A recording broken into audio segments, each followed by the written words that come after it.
before we start anything else. You need to take notes. Please refrain from sleeping during the whole process. If I'm a bit boring, just stand up and then you can listen, but do not leave the room. But please ensure that you take notes during this time, because what I'm about to discuss, it's what can assist you tomorrow. Not 10%, not 20%, but it can assist you up to 60, 70%. So before we start, we need to understand that, as I've indicated last week, that the history paper is set out of paper 1 and paper 2, meaning there are 2 history papers. Paper 2 is been set up section A and section B as such also. As you can see on the screen, it says there's section A. Section A is the source-based questions. Now let's go to question 1. Question 1 talks about civil resistance from 1970s to the 1980s in South Africa. The focus of this question is the crisis of apartheid in the 1980s. It's called the internal resistance. Question 2. Question 2, the main topic is the coming of democracy to South Africa and coming to terms with the past. The focus question here is Truth and Reconciliation Commission. Question 3, the end of the Cold War and a new order. Now the focus here is 1989 to the present, but the focus here is what we call globalization basically. When we go to section B is basically the essay part of the questions. Now please take note. The first question is always question 4 in the essay part. It's also, the main topic is civil resistance from 1970s to 1980s in South Africa. The question focus is the challenge of Black consciousness to the apartheid state. Question 5 in section B in the essay part of paper 2, the coming of democracy to South Africa and coming to terms with the past. The question focus is basically negotiating settlement and the government of national unity. Question 6 will be the end of the Cold War and a new world order. The question focus is the end of the Cold War and the events of 1989. So learners, this is how the question paper will be set up for tomorrow. Basically, you will have your section A, you will have your section B. Now let's quickly move over to the instructions, how you should answer the paper tomorrow. Please take note, the instructions will be number 4. To understand how you should answer, you must go to number 4 on the instructions. Number 4 is as follows. It says, answer 3 questions as follows. At least one must be a source-based question and at least one must be an essay question. The third question may either be a source-based question or an essay question. Now, what are they saying here? They are saying that you need to answer 2 source-based questions and 1 essay, because you must answer only 3 questions. Take note, you cannot answer all 3 source-based questions. One of them will be scratched out because you only need to answer 2 source-based questions and 1 essay. That will give you your 3. Or you answer 2 essays and 1 source-based. I'm repeating myself once again. You answer 2 source-based, 1 essay, or you answer, take note, you answer 2 essay questions and 1 source-based. Now, if you look at number 5 on the screen, it says you are advised to spend at least 1 hour per question. So if you receive 3 hours, it means you must only answer 3 questions. Take note, you cannot answer 3 source-based questions. You cannot answer 3 essay questions. You must answer, I'm repeating before I move on, you must answer, learners, 2 source-based, 1 essay. 2 essays, 1 source-based. That is the format that you need to utilize when you answer the question papers tomorrow. But before we move into the content part, we will be dealing quickly how to interpret source-based questions. It's imperative that we need to understand the skills that we need to utilize to answer your questions at all times. Now, we need to understand that every question, question 1, question 2, question 3, they've been developed in what we call cognitive levels, and at the same time, there are weightings related to that also. Now, in history, in question 1, question 2, question 3, source-based questions, there are 3 cognitive levels that we have utilized basically. The first one is level 1, the second one level 2, the third one level 3. Now let's quickly look at level 1. This is just an overview of level 1. We'll go into detail now. Level 1, it's an extraction evidence from the source where you can also define historical concepts. Now take note, on the screen it says cognitive level. So cognitive level 1 talks about extraction, evidence from the source.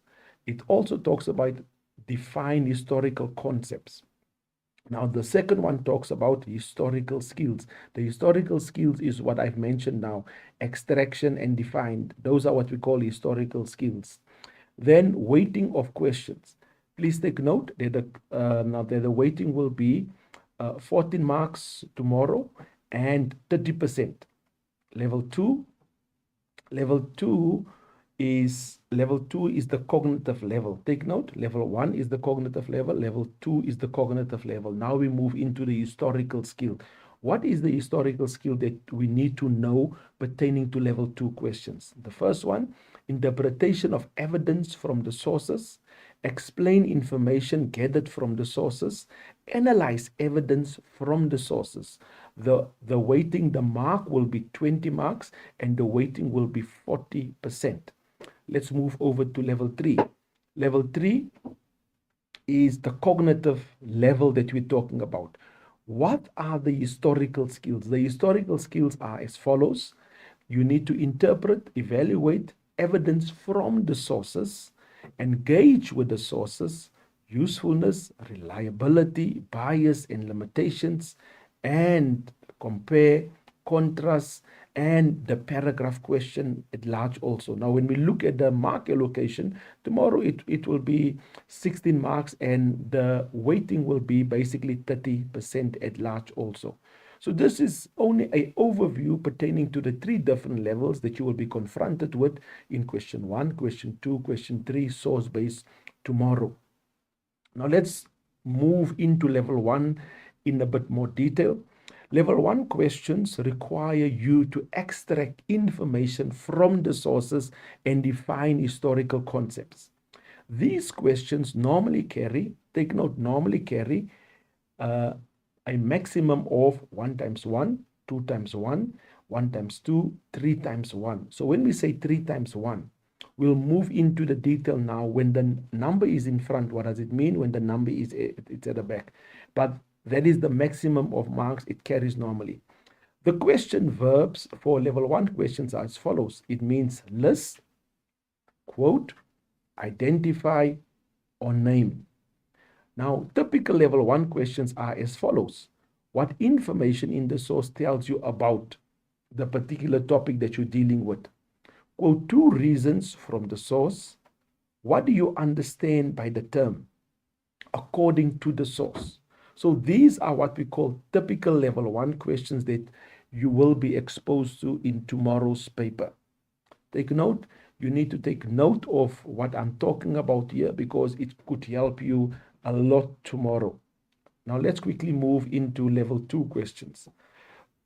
Level 2 questions require you to interpret, analyze, engage with evidence from the sources. These questions carry a maximum mark of 4 marks, basically. 2 times 2 equals 4. What are the question verbs? The question verbs are example, explain, comment, describe, or organize. Typical questions pertaining to level 2 questions are as follows. What message does the cartoonist convey? Explain in your own words. Why do you think? Now, why do you think? It could also be changed. What is implied? So why do you think what is implied will, it's basically on the same terms. And according to the source and your own knowledge. Now, these 5 that I mentioned now here, this is what we call typical level 2 questions. So once you see them, you will need to know that, listen here, this is what I need to interpret, I need to analyze, and I need to engage the sources at large also. Now let's move more into detail with level 3 questions. Level 3 questions, we will go more into detail afterwards within the program.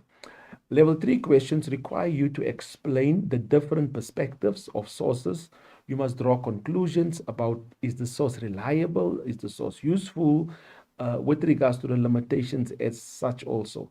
These questions normally carry a maximum mark of 8 to 4 marks basically. 8 marks to the paragraph and 4 to the other questions relating to level 3 questions. What are the question verbs? Compare, contrast, comment, or justify. You can also explain to what extent the evidence in source 1A. You can compare the evidence in 1A to 1B. Comment on the usefulness.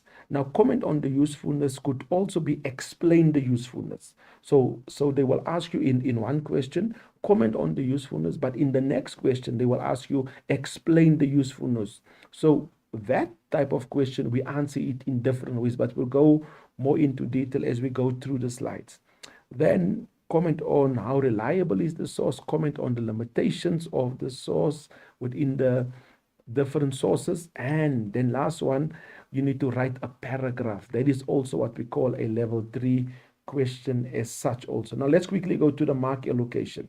As I've indicated earlier, that we'll talk about the positioning of the numbers pertaining to the mark allocation. The letter in front, you can see on my slide, the number 1 is circled in red, number 2 is circled in red. So those two numbers that are in front, it determines the responses you must provide. So when we talk about the responses, we're talking about the answers that must be provided for a particular question. Like in the first instance, it says 1 is circled.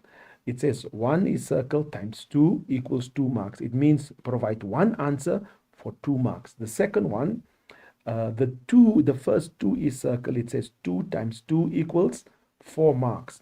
Then what we need to bear in mind is that the second one is the amount of marks that will be provided for any given answer. Now, learners, it is imperative that if you see a mark allocation of 1 times 1, it means it will be 1. If you see a mark allocation of 2 times 1, it means the 2 is the amount of responses and each one will receive 1 mark, it will be 2. Then if you see a mark allocation of 3 times 1, it means you must provide 3 answers. It means the first answer will be 1 mark, the second one will be 1 mark, the third one will be 1 mark as such also. This is now what we call extraction questions. You go straight into the source and you retrieve the information. When we say retrieve, it means you take the information from the source. Then if you see a mark allocation of 1 times 2, it will be 2 marks. Go and look in the source first. Now, these questions are normally level 2 questions basically, where they indicate what you think, what is implied. This is always 1 times 2, or it could be level 1, where they say define the concept. Level 2, they will say explain the concept. So we need to be cognizant of the fact when the letters in front informs us the amount of responses, the letter behind that comes second informs us the amount of marks that will be provided for the response needed as such also. If you see a mark allocation of 2 times 2, it means it's an interpretation. You need to analyze this question. Now, learners, very pertinent, very important that you must have studied your content. If you did not study your content for the level 2 questions, it will become a bit difficult. It will be a conundrum for you to answer those type of questions. So you must have content knowledge pertaining to the topic that you are answering, especially in the source base. A lot of times learners think that most of the answers are in the source. No, as you have seen, level 1 questions, they will be 14 marks. It means 14 marks is found where? In the sources. Level 2, it's interpretation, analyze. You must work through the source. You must have content knowledge. If you don't have content knowledge, level 2 questions becomes difficult for you to answer. And this is why when you look at the mark allocation, it will give you more or less a guideline how you should answer the questions. But if you don't have content knowledge, it becomes difficult. And this is why they say level 3 questions is also difficult, because now at level 3 questions, you must know exactly how the one source supports the other source. You must be able to compare, and the contrast must be identified also. Level 3 questions, you must look at if the source is biased or not, how reliable is the source, the usefulness of the source, the limitations of the source at large also. Now let's quickly look at when they talk about support. Remember now, when they ask how does source 1a support 1b, it talks about similarities. It means you must find the same things, but we'll go into detail now. How does source 1a support 1b with the pertaining to the topic now? This question is asking you how the sources are similar, like I've indicated to you. What do they have in common? So what do? You go to source 1a and you find something in that source that is supported. Now, please take note, something that is supported shows the same thing in source 1b. Now, let me make it simple. Let me put it in layman's terms. In 1a, they talk about apples. In 1b, they talk about apples. In 1a, they talk about cars. In 1b, they also talk about cars. So now this is how you answer it. In your answer, you say, source 1a says there are apples. And this is supported by 1b, which also says there are apples. Now that's your first answer, because there's a similarity. Apples are the similarities. Now you need to go back to source 1a. Now you say in source 1a, it says there are cars. In 1b, it supports it because it also informs us there are cars. You could say both sources indicate there are cars. Both sources indicate there are apples. So you can do that, but you must write down both sources. But it's best, learners, to stay on the safe side by indicating 1a, what's in 1a, and what is supporting it in 1b. Now, learners, please, the supporting and the contrast is not the same. Support means similar, contrast means difference. It means there's a difference, there's opposites here. This is why it's imperative that you understand. So how do you answer the contrast or the opposites or the differences within the different sources? You go first to the source and find something that is opposite. In 1a, they inform us there are pears. In 1b, they informs us there are carrots. Pears and carrots, opposites. Why are they opposites? Because a pear is a fruit. A carrot is a vegetable, basically. So now we have our two opposites. Now this is how you should answer it. Source 1a informs us, or it says there are apples or pears, and this is contradicting by source 1b, which informs us or says there are carrots. You see the contradiction already. So it's not the same. It's not the same like support or similar. Then now that gives you 2 marks. So you need to go back again. So when you go back, you go to source 1, you find something there. When you go to B, there will be a contrast. In 1B, they inform us there are cars. In 1A, they inform us there are buses. So 1A, they say there are buses. In 1B, they inform us there are cars. So those are contrary, because a car is not the same as a bus, although both of them are modes of transport.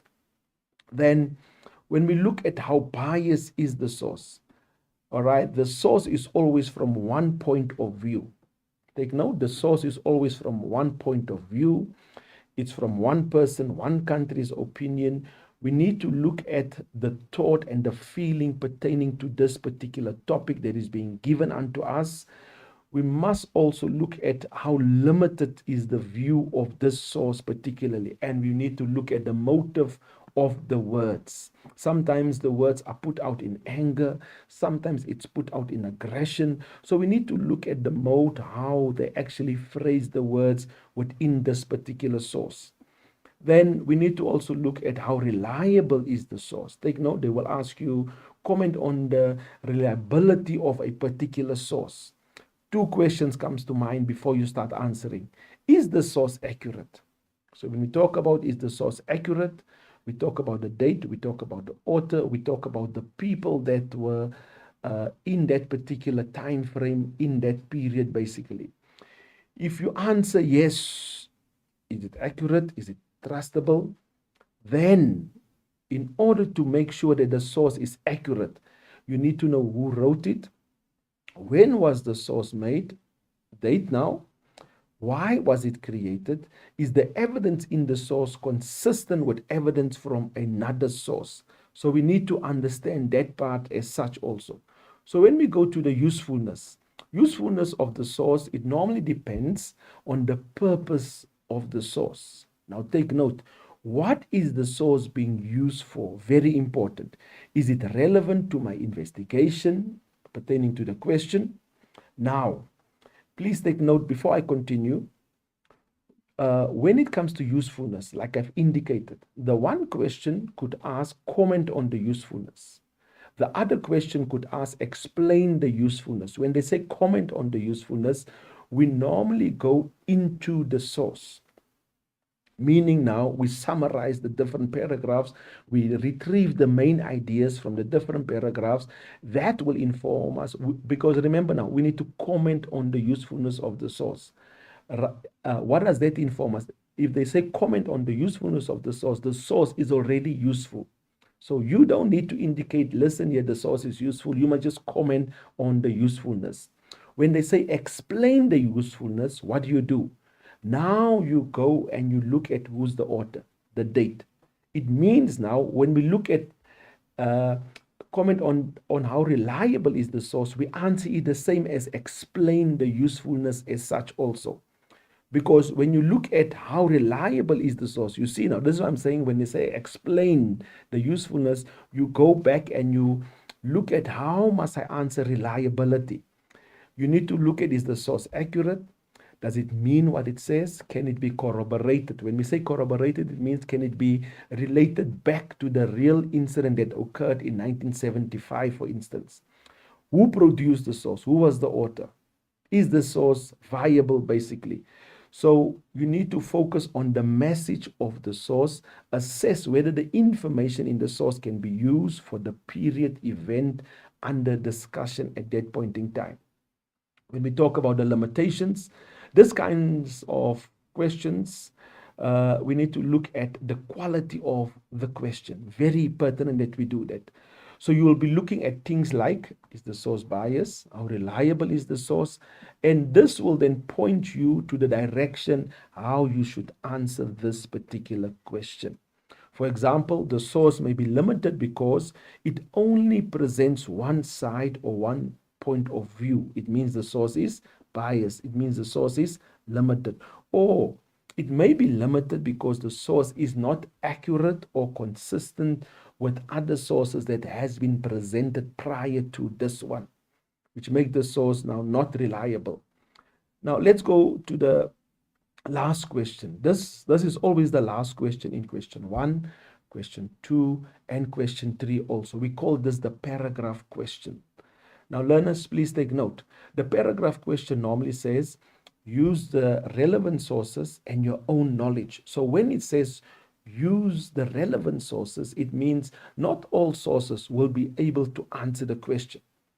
So what question are we talking about here? Remember now, learners, that at the start of the question, and we will be going through it again, where I will be indicating the key question. The key question is the first question in bold. So on top of your questions, there will be a question in bold, and at the bottom it will say question 1, question 2, question 3, basically. So the key question out there is normally your paragraph question. So when you start with source 1A, what should you do? You underline what's answering the key question already. When you go to source B, you will notice nothing's answering the key question. So you skip that one. Now you go to source C. Okay, it's answering again the key question. When you go to source D, it's answering again your key question. So this is why it's pertinent, it's imperative, learners, that we understand that it informs us we need to write 8 sentences, 80 words. But take note, all of us our handwriting will not be the same, because the one individual writes small, the other one will be. So please ensure that you write always more than 8 sentences. Please make sure that you write more than 80 words. Try not to write less than 80 words. Try not to write less than 8 sentences. Now, we must understand that this is 8 marks basically. Now, how is this assessed? It is assessed holistically by the marker using a rubric. The question is phrased so that it must be a level 3 question. For example, explain the role, impact, causes, effects, or significance of the TRC pertaining to this historical evidence. The paragraph question always relates back to the key question, and that's what I mentioned to you. The key question is found first before you see question 1. Then, very important, using information from the relevant sources in your own knowledge, write the paragraph explaining the significance of the TRC, for example, or the significance of the internal resistance within South Africa between 1970 and 1980. Now, learners, like I've indicated, that you underline, when you start with 1A, you underline everything that's answering the key question. You go to source B, you only underline what's answering the key question. C, same story. You underline what's answering. Now, if there's a visual source, it means you underline the wording. The wording will be given as an answer to the key question as such also. Now, learners, I actually introduced to you and I just reminded you about the skills how to answer the source-based question. Pertinent learners, you need to understand the different levels. You need to understand at the same time the mark allocation that has been provided and how much responses or how much answers you must provide for a particular answer as such also. Let's quickly move over to how you should answer your essay questions. Now, what we're doing in this session, we're teaching the skills. We're just reminding you what are the skills. Then in our next session, we will be going into sources, into the different paragraphs, what's an introduction, what's a conclusion, how it should look like. But let's first go to what is the essay requirements. Essay questions require learners to take a stance and to develop a relevant and coherent line of argument. Pertinent that we understand that you must develop a relevant, take note, a relevant, coherent line of argument. The line of argument must be supported with relevant historical evidence. Take note, not your own knowledge, not the content from the sources. It must be historical evidence that is organized and connected chronologically to the question being posed.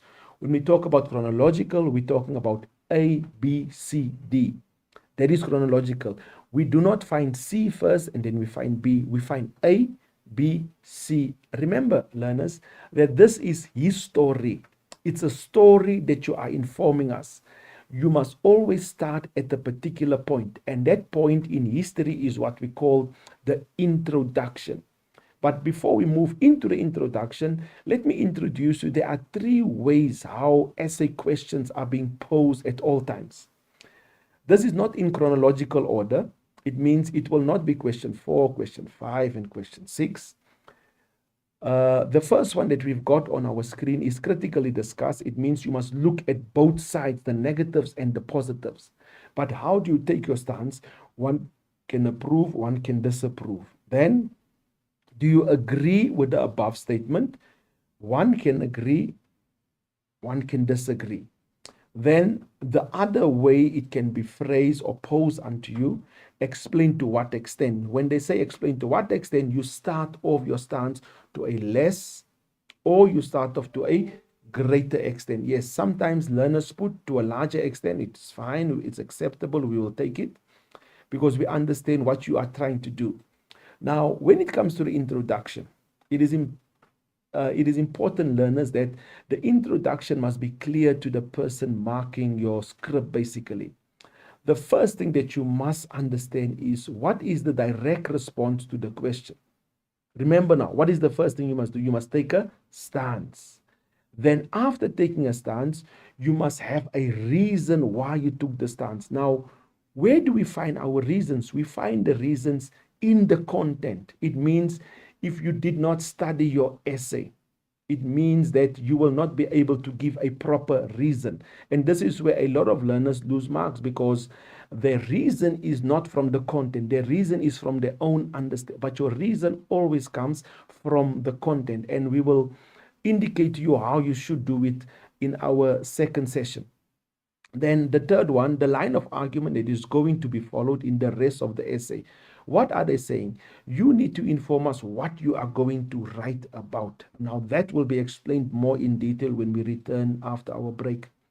If you read the first sentence of a paragraph or the first paragraph of a longer piece of writing and you cannot work out clearly what the original question was, then the introduction has failed in its primary purpose. What are we saying here? We are saying to you, your introduction must be clear. You must take a stance. There must be a reason. You must inform us what you are going to write about. And that is what we call, you are creating the Peel method already. You are creating a line of argument already. Now, just to make it more simpler unto you, the first step by the introduction, stance, refer back to the question. You can either say one can agree or disagree. To a larger extent, to a less extent, approve or disapprove. Now take note, we will explain this more in detail with an example. Then the second one is the reason why you took this stance. Third one, it's called orientation. Orientation, what you are going to write about. Now, after your introduction, we move over to what we call background knowledge. Learners, it is always good to put background knowledge. Why? Because remember, you are creating a line of argument as such. Now, after your background knowledge, which will be at least one paragraph, we move into the content, into the body basically. Now, the body contains all the relevant, take note, all the relevant content and should be explicitly linked to the line of argument, which is the Peel method. Now, that we will explain in detail basically. Then, this body should be well structured. It must be in chronological and coherent manner, displaying good information unto us basically. So it means you must have the facts as given by the textbook, as given by the educator as large also. And also, very important, in the Peel method, the P stands for point, the E basically stands for explain, evidence, link. So when we look at the Peel method, basically, the point is the opening sentence of your paragraph. That's the first, that's the P. It means the point, the opening sentence of your paragraph. It must be clear what is your point, what is the statement that you are trying to emphasize unto us. You must explain it. It means now that you must explain your point. Why did you come across this point? You must provide evidence and you must link it back to the question once again. So, learners, now after you have done that in the body, what happens after that? Now you move now to the conclusion. So when you move to the conclusion, it is imperative, learners, that we understand that you always end your conclusion with, in conclusion, by ending, by summing up my essay. One agreed that the Black Conscious Movement transformed the lives of Black people in South Africa. So I'm just making an example now. Because Steve Biko infused, or he liberated the minds of the Black individual within South Africa to stand up for themselves. Now, these are one of the ways how the Black consciousness transformed the lives. So basically, the very same reason that you utilize in your introduction, you utilize it again in your conclusion. Like I've indicated to you, when we return back from our break, we will be using now the sources as an example. We will be giving you clear illustrations. What is the introduction, how it should look like, what is the conclusion, what is the Peel method in the different paragraphs. And that, learners, we will only do once we return. So learners, what we should do now is, let's take a break. You can go to the loo, you can go to the bathroom, you can stretch your legs, and on our return, we'll be moving more into detail with the different types of sources. So see you shortly.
Good day, grade 12 learners, and welcome back to today's history lesson, the overview of paper 2 that you will be writing tomorrow. This lesson is brought to you by Gauteng Department of Education in collaboration with Saibono Discovery Center.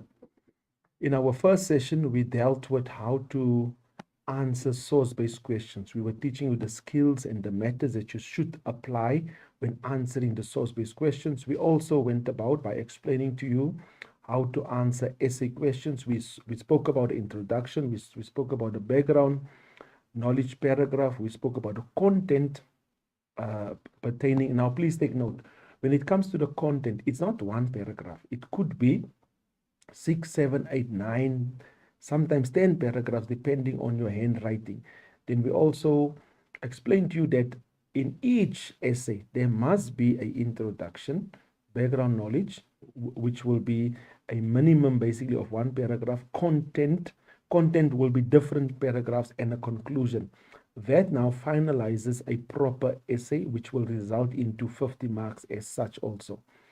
We also indicated that your essay could not be, you cannot use the sources because the sources does not relate to the essay questions being asked.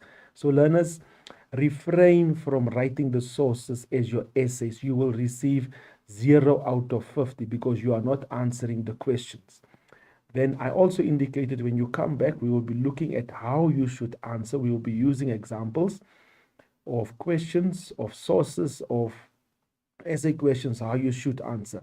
But let's first start with our first question, which is question 1. Question 1, remember, it is from section A. It is what we call the internal resistance to apartheid in the 1980s.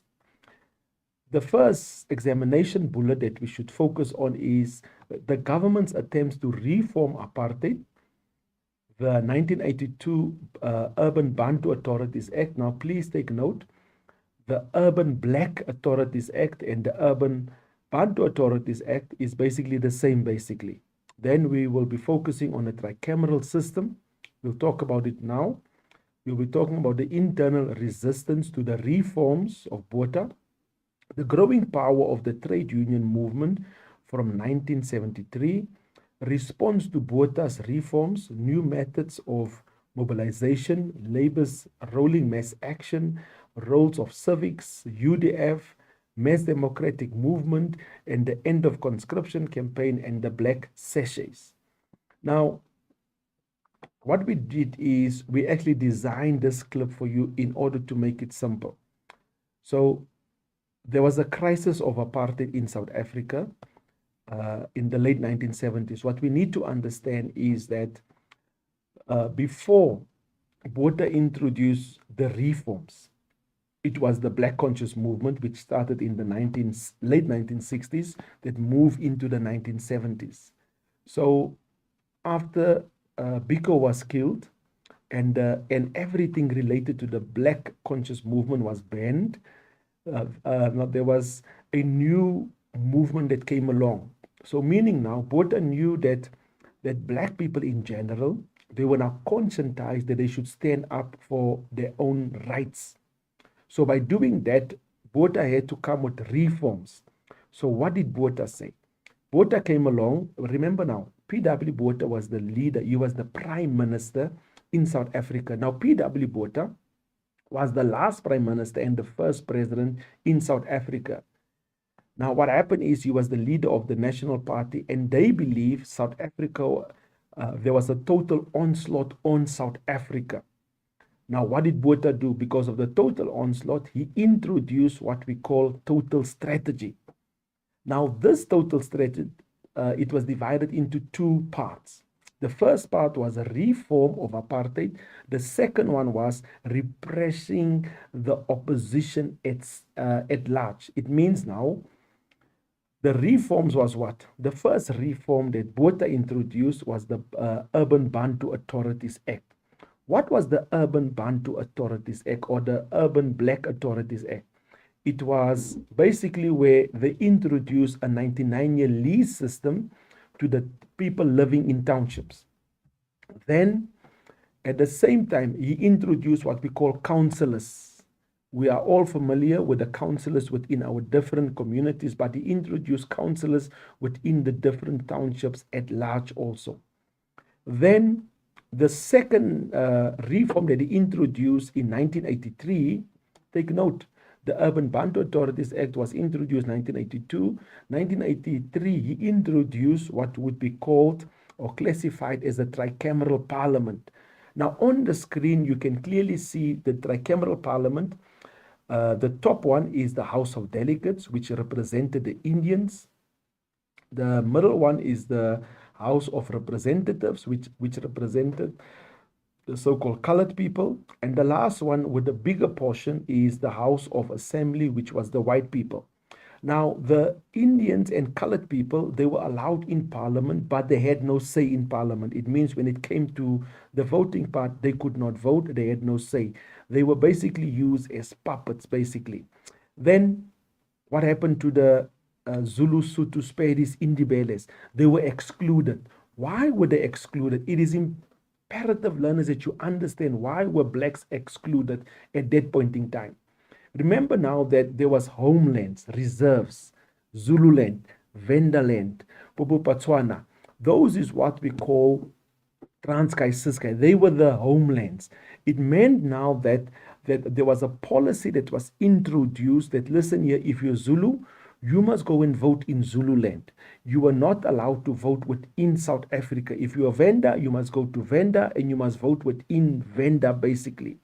So blacks were not part of the tricameral parliament because they had the different reserves, the different homelands where they found themselves. But what happened in South Africa basically is that there was opposition to the tricameral parliament. And who was this opposition? Remember now, the total strategy was twofold. The reforms, Urban Bantu Authorities Act. Please make notes what I'm indicating to you. The reforms of apartheid was the Urban Bantu Authorities Act, which indicated the 99-year lease and the councillors. Then the tricameral parliament, that was the other reform. Now, Botha actually introduced the reforms to indicate that apartheid is changing, but it was not changing. It was just restructuring or modifying the whole process. So to the outside world, it looks like apartheid was changing, but to the inside world, it was not changing as such also. But in South Africa, people believed that things were changing, but they were not changing. Then Botha introduced what we call repression actions, basically.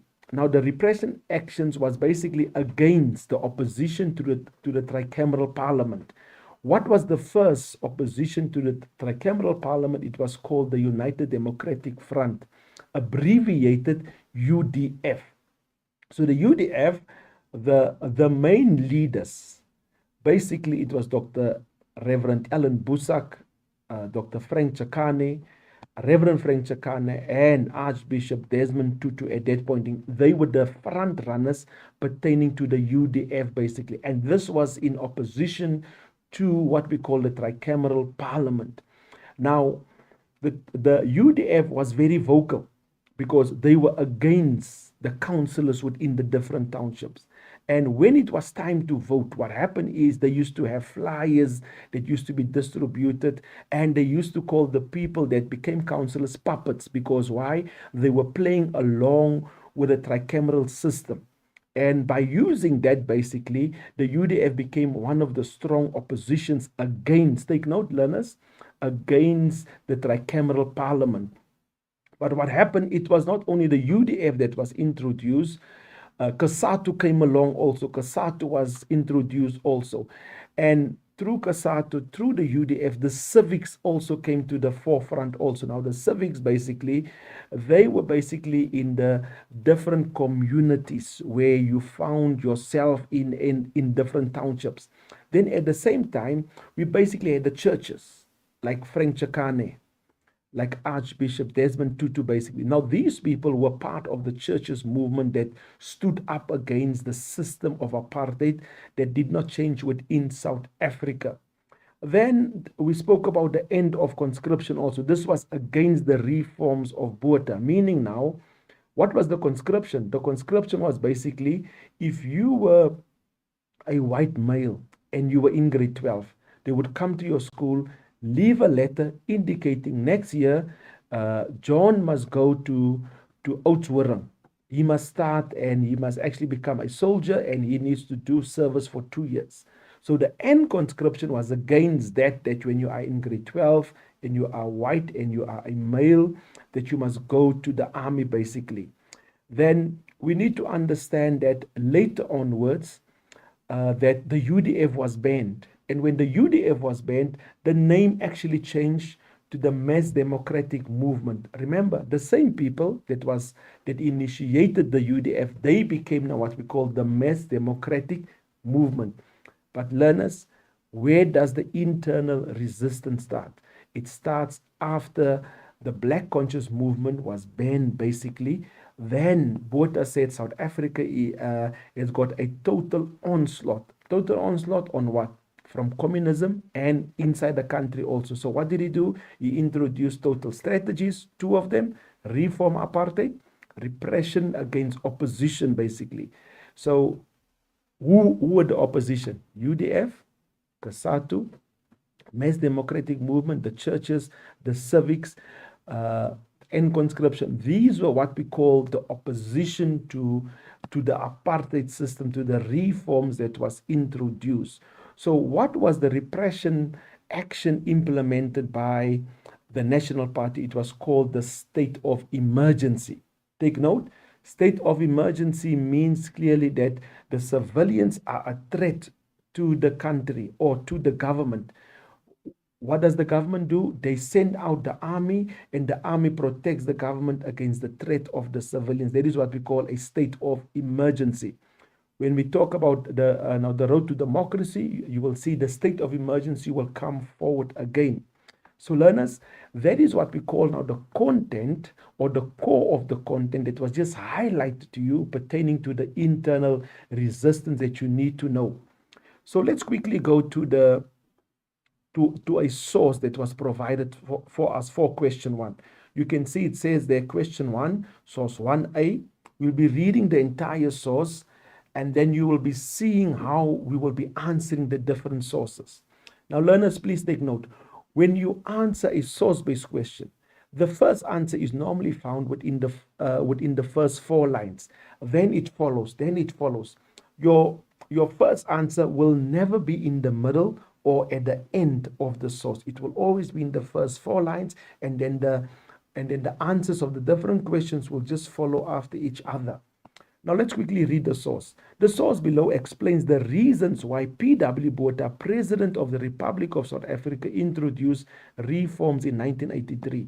Take note, Botha was the last Prime Minister and the first President of South Africa because he changed the constitution. Now let's go into the source.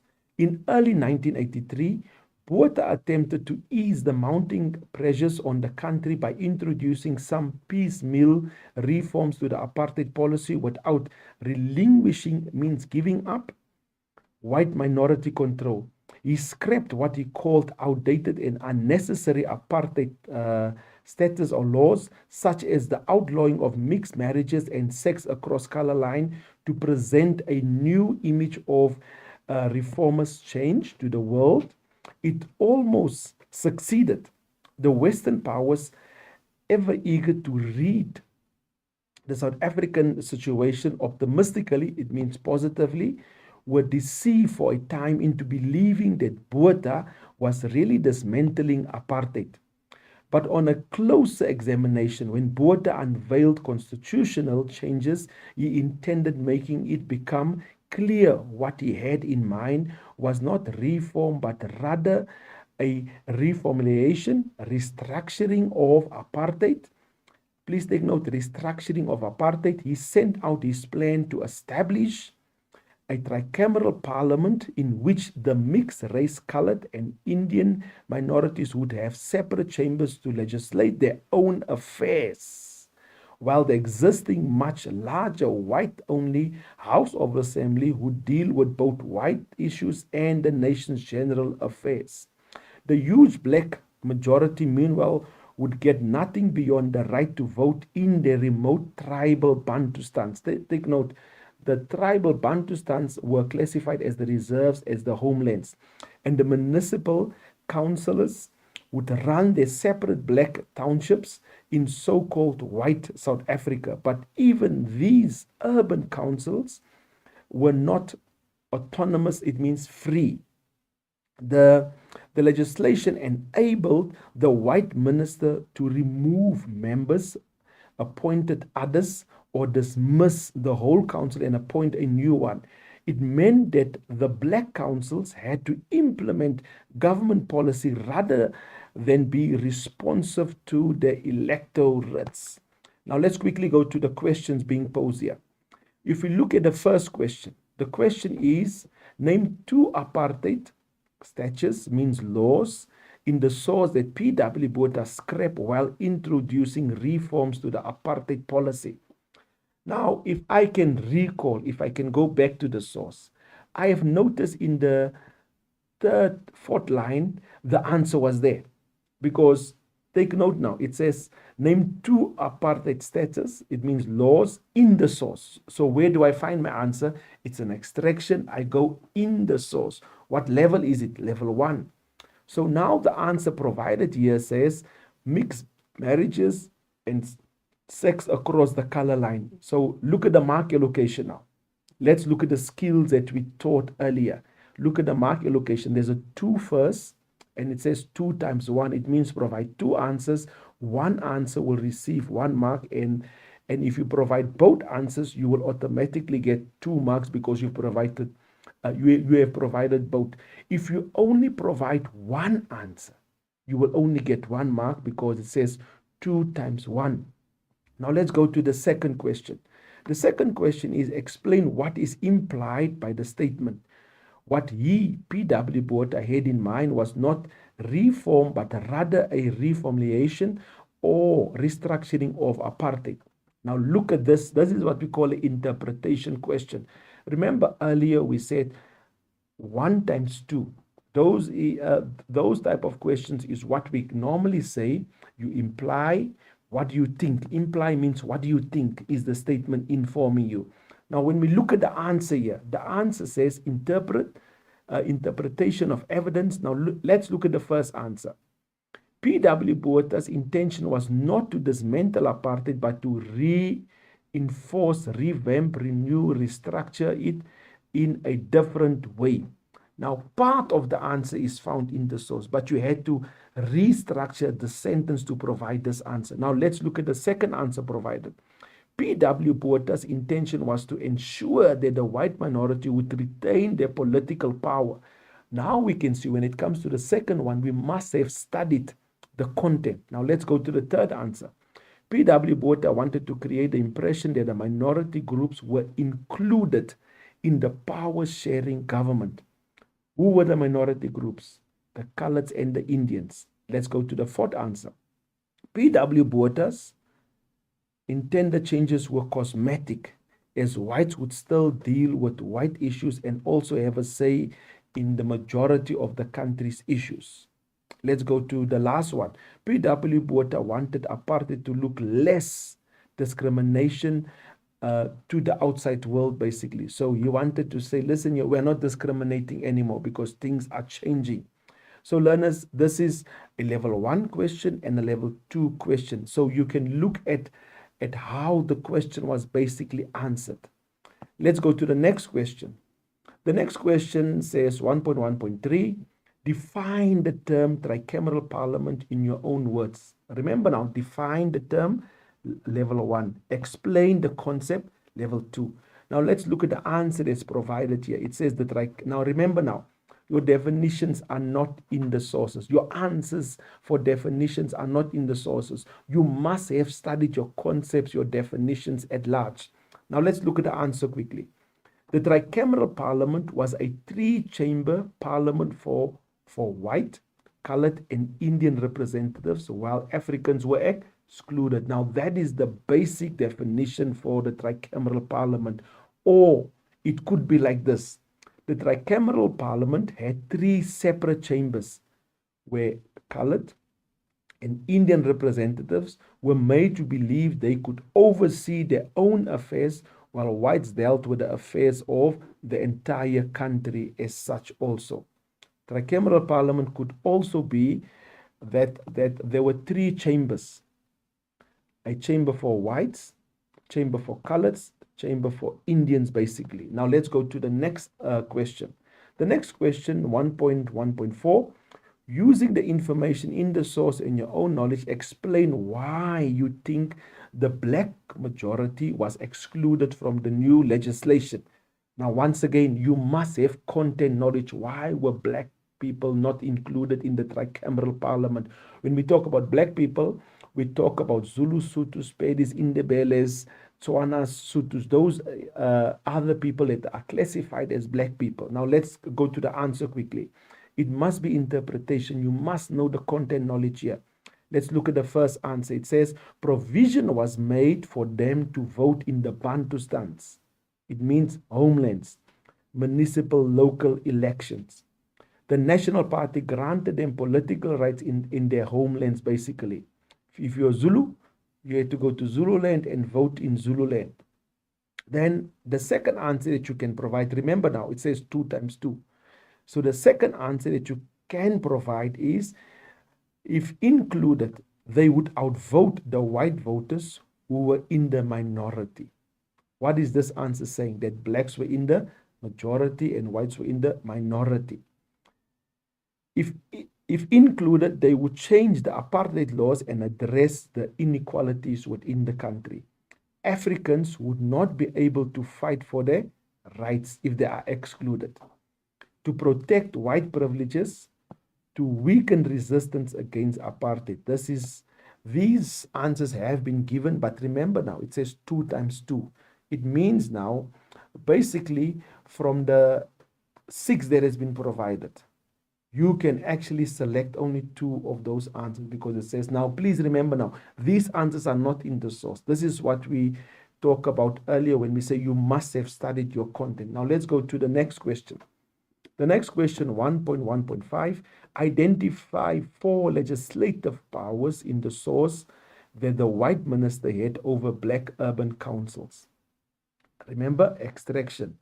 Remember when we spoke about the cognitive skills, when we spoke about the skills that must be implemented pertaining to how to answer a source base, we spoke about identify, list, name.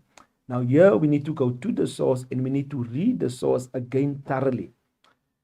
Now look at the first answer. Now this answer is basically at the end in the last paragraph. Remove members, appoint others, dismiss the whole council, appoint a new one.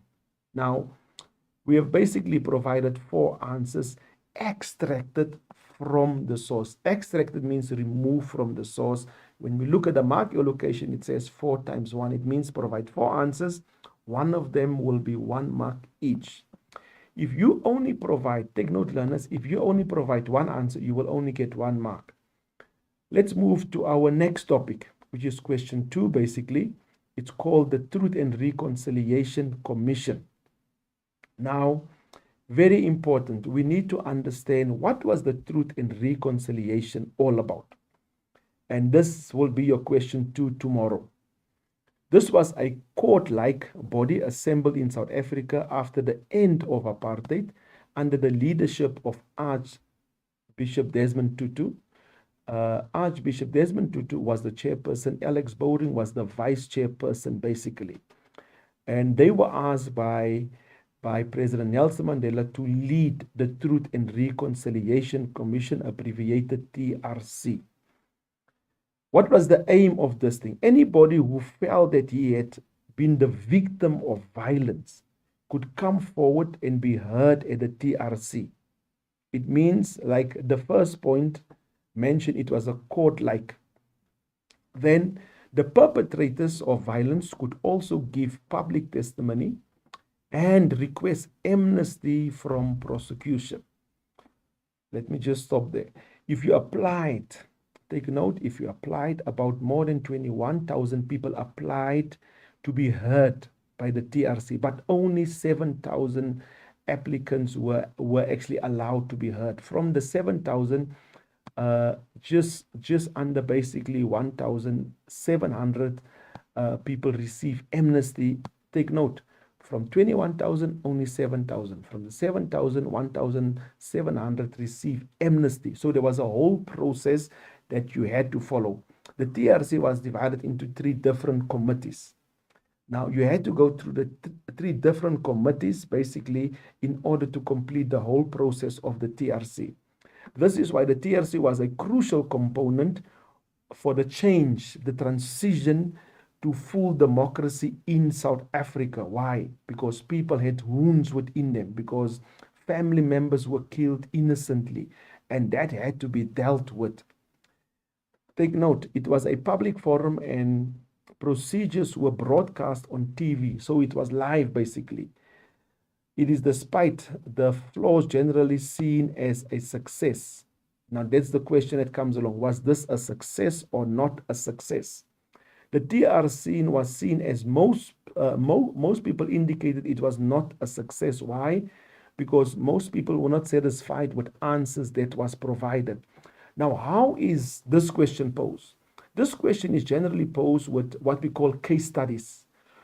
They would look into the death of Steve Biko, and the questions would be based upon the case study, how Steve Biko was arrested, how Steve Biko was brutally assaulted in police custody. Now the questioning would be based upon the case study of Steve Biko, and then it will be related to was the TRC a success or not a success as such also. So what I've mentioned now, I've mentioned the content that we should know pertaining to the TRC basically. The TRC, like I've indicated, is normally based upon different case studies pertaining to events. Now remember now, the case studies would be from 1960 up until 1994, meaning now all apartheid-related incidents that occurred from 1960 to 1994. Why 1960? Because that's where the government now introduced oppression acts against people that oppose the apartheid as such also. Now, learners, let's quickly go to and this is what they love doing with the TRC. They love to give visual sources, basically. Now, here we can see, here's a visual source that's been displayed on the screen. Let's go to it quickly. It reads as follows. It says, source 2B, the poster below was produced by the TRC. It invites both perpetrators. Who are the perpetrators? The person that's accused of committing the crime, and victims to appear before the TRC and testify about human rights abuses that were committed between 1960 and 1994, as I've indicated to you earlier. Source 2B. The poster below was produced by TRC. It invites both perpetrators and victims to appear before the TRC and testify about human rights abuses that were committed between 1960 and 1994. Now let's look inside the source. Because remember now, this is classified as a visual source, not a written source. Yes, there are words there, but this is classified as a visual source. Let's go into the source. The writing, let's look at the writing first. If your mother was tortured, your father murdered, and the children abducted, would you be silent? That's the first wording. Now let's go to the smaller writings. Let's speak out to each other by telling the truth, by telling our stories of the past, so that we can walk the road to reconciliation together. Now let's go beyond that. It says Truth and Reconciliation Commission. Then at the bottom it says Truth, the road to reconciliation.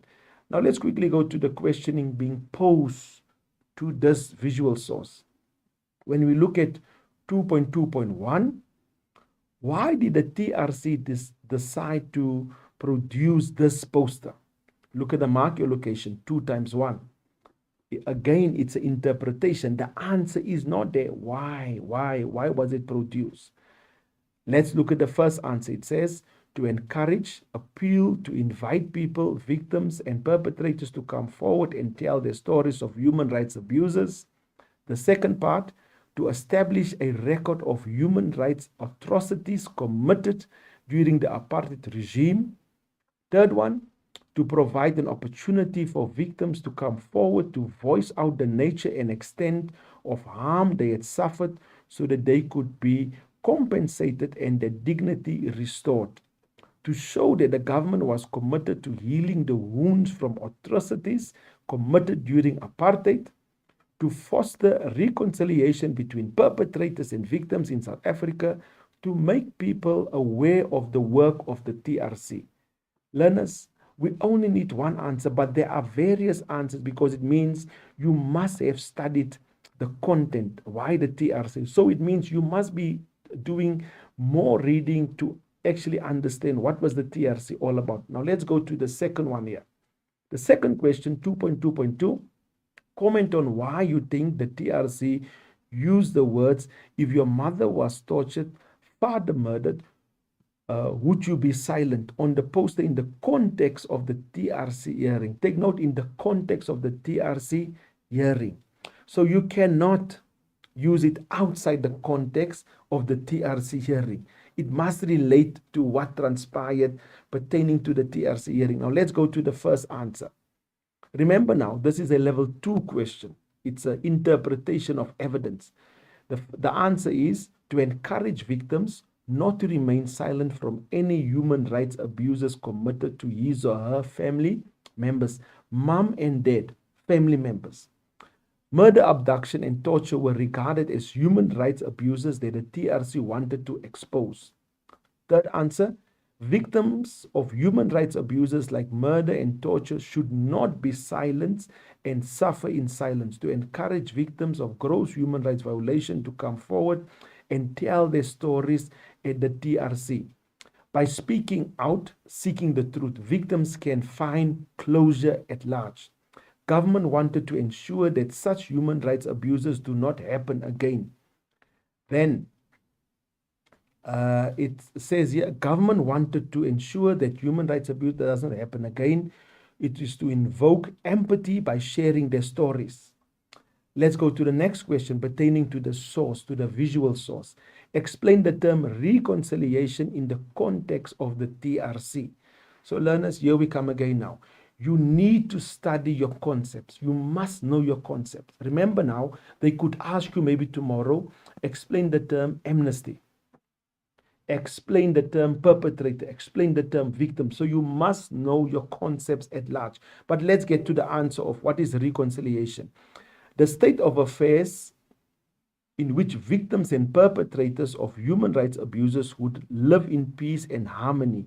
Friendly relations, restoration of broken relationships between victims and perpetrators, the process through which victims of human rights abuses would have to forgive perpetrators who would have undertaken full disclosure of human rights abuses they committed. So basically, that is just explaining the definition of reconciliation.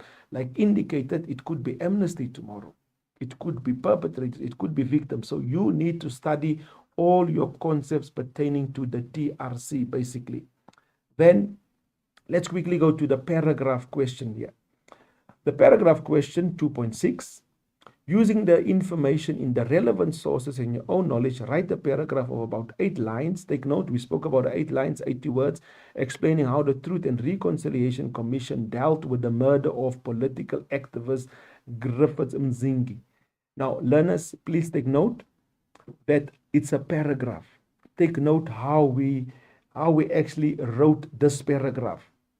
When we look at the first answer, it says that the TRC was established to investigate human rights abuses that were committed during apartheid. Now, what did we do? In brackets, we said source 2B. It means it was retrieved from 2B. Now, look, this sentence ends at the start of the line. But look where the other one continues next to it. So this is what we talk about when we talk about a paragraph. Only one paragraph is requested from this point. The TRC was established to give perpetrators of human rights abuses amnesty in exchange for the whole truth. Where retrieved? Source 2B. It must be indicated. Then the TRC identified torture, murder, and abduction as some of human rights abuses. Source 2B. The TRC encouraged victims to come forward and speak out in order to facilitate reconciliation. Where did we find this? 2B. You need to indicate this. Dirk Coetzee applied for amnesty for his involvement in the killing of ANC activists. Where did we find this? 2C. Dirk Coetzee was given a chance to tell his story in front of the TRC and disclose the whole truth. Where did we find this? 2C. So when we look closely here, learners, we basically found information from all the sources thus far. Then the TRC was convinced that Dirk Coetzee had told the whole truth and that he had a political motive for the killing of Griffiths. Where did we retrieve this? 2D. The TRC grant Dirk Coetzee amnesty for the murder of Griffiths Mzingi. 2D. The TRC acted in accordance with the Promotion of National Unity and Reconciliation Act of 1995. This is what we call own knowledge. The Griffiths family did not approve the TRC. That was also in the source, basically. So now, this is an example how your paragraph should look like. Take note, learners, not two paragraphs, but one paragraph, singular, one paragraph. Let's move over to the essay questions quickly. To the essay questions, let's quickly go to the examination bullets. What should be in the essay as such? So we spoke about the introduction. We'll go into detail now, but let's quickly look at how should the content look like, the paragraphs that must be in the content. So this must be there. The nature and aims of Black consciousness. This is one of the paragraphs which must be there. What was the nature and the aims of the Black consciousness? When we talk about the nature and the aims of the Black consciousness, it was basically to infuse self-independence, Black pride within Black people in South Africa. Why? So you must emphasize and you must remember when we talk about the Peel method, the point is to infuse Black pride, Black independence. Why? Because the Black men in South Africa, they were slaves to the system of oppression, meaning that whites is superior to Black people. So the Black consciousness infused in them. Where did they find this? They found this where? From the Black Power movement in the USA. So learners, if you know the Black Power movement essay, this essay becomes easier to remember as such also. Then the nature is the condition of the Black person within South Africa at large also. Then the role of Steve Biko with emphasis on his ideas and writings. If I can quickly think of one of his writings, he says the most powerful weapon is the mind of the oppressed person in the hand of the oppressor. So you need to mention the different types of writings that was introduced also. At the same time, Steve Biko also classified coloreds and Indians as Black. So these are things that must be in the source pertaining to the role of Steve Biko, because why? He mentioned in his writings who are the Black people as such also. Then Black consciousness perceived as development of Black-owned affairs. Now what happens here is, take note now, Black-owned affairs, development, it means now from CESO, this is basically Black consciousness was an idea. It was a movement. Take note, idea, movement. What was the organization? The first organization was CESO, South African Student Organization. Steve Biko obviously was the leader from there. From there, they went into the communities and they started the Black People's Convention. From the Black People's Convention, ordinary people in the township became part of that organization, that political party. From there, we move into the school, SESAM. SESAM now became the voice. But take note, from the Black People's Convention, not only SESAM came there, but also the Black community forums originated from Black conscious movement also. This is where Zanompile projects was introduced, medical care facilities, after tutoring facilities was introduced. This is what we call the Black-owned affairs. Now, as I'm looking at the natures and the aims already, and I look at Steve Biko's role, I look at the Black development owned affairs, I'm looking already, learners, at about 5 paragraphs that must, although it's 3 points, I'm looking at 5 paragraphs already. Then, We move now. Please take note, black-owned affairs includes the trade unions also, how they develop themselves. Then, the influence of black consciousness on the Soweto uprising. Now, the Soweto uprising, take note now. Already we're looking at content, 6 paragraphs. So when we look at the influence on the Soweto uprising, we're looking basically at another 3 paragraphs. So now we're looking already at 9 to 10 paragraphs already. That is only the content, not the background knowledge, not the introduction, not the conclusion also. Then the legacy of black consciousness on South African politics. Take note, when we're dealing with internal resistance, we said because of the black conscious movement, that allowed Botha to introduce his total onslaught on South Africa, basically. So learners, these examination bullets pertains to the different paragraphs that must be in the source. So if you have all these 5 paragraphs, apology, not 5 paragraphs, but these 5 examination bullets, if you have them covered already, you're looking basically at approximately 10 to 11 to 12 paragraphs that you need to write containing the content only, not including the conclusion, not including the introduction, not concluding the background knowledge as such also. So learners, once you have this content knowledge, you make life easy for yourself by writing a proper paragraph. But let's quickly look at the question being posed to us. To what extent did Steve Biko and the black consciousness ideology contributed to the 1976 student protest in Soweto? Support your line of argument using relevant evidence. Now let's quickly look at the introduction that was introduced for us here. The first thing is to remember your stance to a great extent. Steve Biko and the black consciousness contributed to the 1976 protest to a great extent. That's our stance. Reverting back to the question again. Let's look at the reason. The BCM and Biko seek to fill the black community with a newfound pride in themselves, their efforts, their value systems, their culture, their religion, and their outlook to life. You see, this was retrieved from the content, our reason why we took that stance. Now, the orientation, what are we going to write about? In the next paragraphs, we will be explaining how Steve Biko and the black consciousness contributed to the 1976 protest in Soweto. So learners, there you have a clear example how your introduction should look like. Now let's quickly look at the Peel method pertaining to the content now. There we have it says point. What is the point that we are making? The first sentence in the paragraph. This is the philosophy and aims of the black consciousness. This is our point that we have made. Now we need to explain that. Black consciousness started as an attitude of mind rather than a political movement. So now we explain that now. Now we need to elaborate. Now we need to give evidence. What is the evidence that we provide? It is defined as black, all those oppressed by apartheid.